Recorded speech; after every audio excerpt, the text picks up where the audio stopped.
রাজারহাট পঞ্চায়েত সমিতির কর্মাধ্যক্ষ বাহার আলী লস্করের উদ্যোগে প্রত্যেক বছরের ন্যায় এবছরেও 1200 মানুষের মধ্যে বস্ত্র বিতরণ করেন। 8 থেকে 80 মানুষের হাতে পুজোর উপহার স্বরূপ তুলে দিলেন।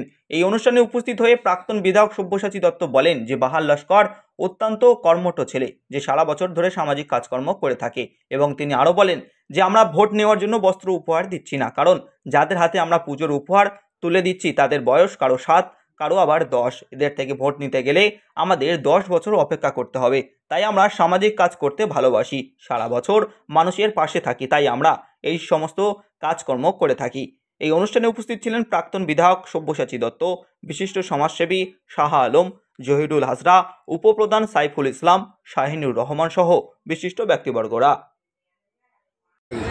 সকালবেলাও প্রকৃতির সঙ্গে লড়াই করে ঝ্যাংড়া হাতিয়ারায় আরআর সাইটে 1000 বাচ্চার দেওয়া হয়েছে। এখন সেইটাই আমরা ভেবেছিলাম, প্রকৃতি হয়তো বিরূপ হবে, সেই জন্য আজকে এখানে প্যান্ডেল করে 1240 জন শিশু, মহিলা এবং পুরুষকে দেওয়া হলো।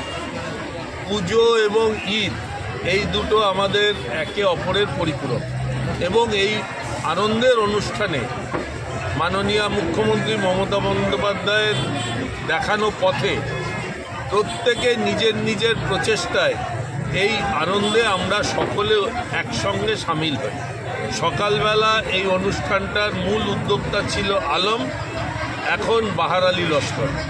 এর থেকেই প্রমাণ হয় হিন্দুর অনুষ্ঠানে মুসলিমরা বস্ত্র বিতরণ করছে, আর মুসলিমদের ঈদে হিন্দুরা লুঙ্গি আর পাঞ্জাবি বিতরণ করে।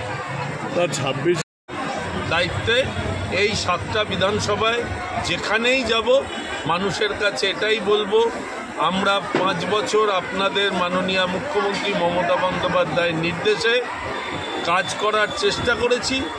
কাজ করতে গিয়ে যদি কোথাও ভুল ত্রুটি হয় ক্ষমা করবেন, মার্জনা করবেন, কিন্তু তার বিনিময় একটাই দেবেন, 5 বছরে আবার সুযোগ করে দেবেন।